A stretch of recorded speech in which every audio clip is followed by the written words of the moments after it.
Cross Counter. What do you think about eSports cross fighting game community?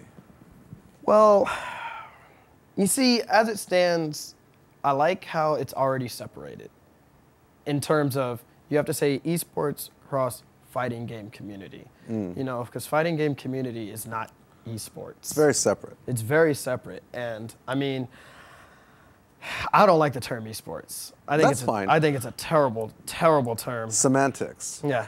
Yes. But the fighting game community, you know, I like its underground 8-mile feel to it, you know? It's got that rugged feel. But the esports thing, like, I feel like I have no place in there. Let's say it wasn't called esports. Let's say we're just, you know, a bunch of competitive gaming organizations that put together events with Starcraft and League of Legends and, you know, an FPS of your choosing. Yeah. And they say, we want to bring Street Fighter in. Do you guys want to play? Do you want to play for, instead of $2,000, $20,000? I think obviously it's good for the players. It's very good for the players. I wonder how it'll affect the community. For example, have you ever seen or heard of the movie No Holds Barred starring Hulk Hogan? With Zeus. With tiny, Zeus. Yeah.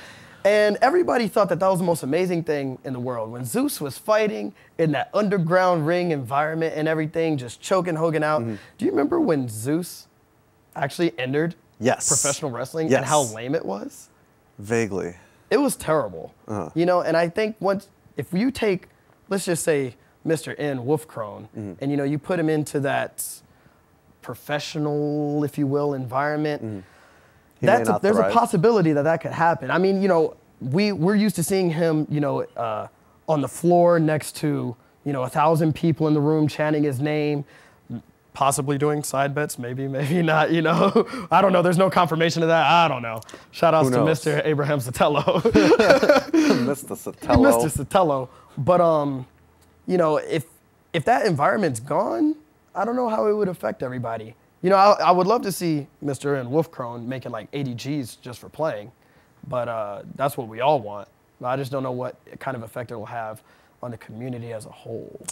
See, I knew you would say that, Mike Ross, because that is the same sentiment that a lot of people share, and I totally get that, because it makes perfect sense.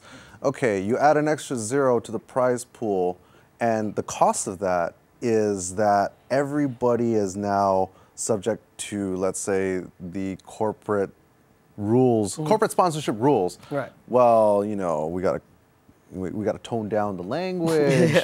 We got to separate a little bit between the players and the crowd. Maybe the side bets can't be as prominent. But see, I see it totally differently, because to me it's not either or. It's both. I think that we can have both. It's just that there's going to be a clear separation.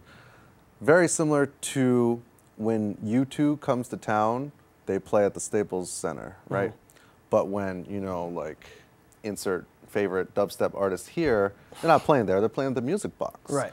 It's both like good music, it's just presented differently for different people on different occasions. So I'm an advocate of both. So I think that we should get, and not even we, because this is going to happen. I hate to break it to you, Mike Ross, but my money's on this happening. I think we're going to see an extra $sign on the prize pool, but I don't think that it's going to kill off what we all know and love. Because I think they can both exist separately, and like, but still work. Cross Counter.